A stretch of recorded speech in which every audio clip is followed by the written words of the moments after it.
พี่โชว์อย่ามัวแต่เล่นหูเล่นเจ้าอยู่ทำไมไม่ลองจองใครสักคนอย่างเช่นหนูนี่เป็นคนง่ายๆอะไรก็ได้ไม่เน้นหรู Nothing but you หนูอยากให้พี่รู้ว่ารออยู่นะ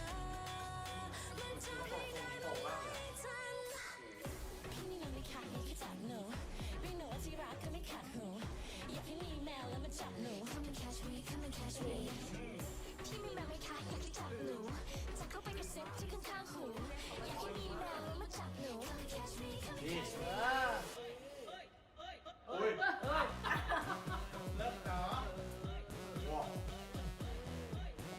อุ้ยแล้วตลอดเปิดเราอุ้ยอ่ะ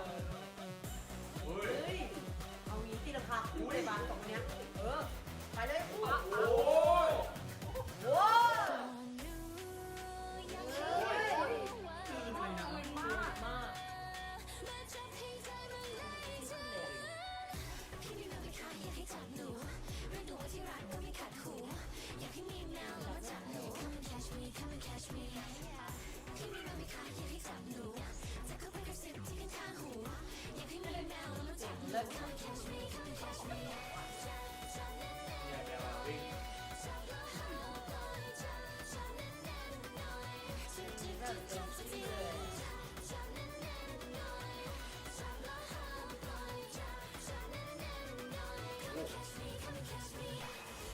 อุ้ยดีอ่ะถูกต้องนะ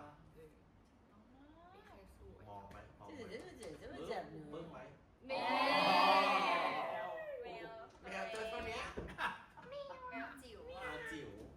มึงบอกว่าทำดีนะ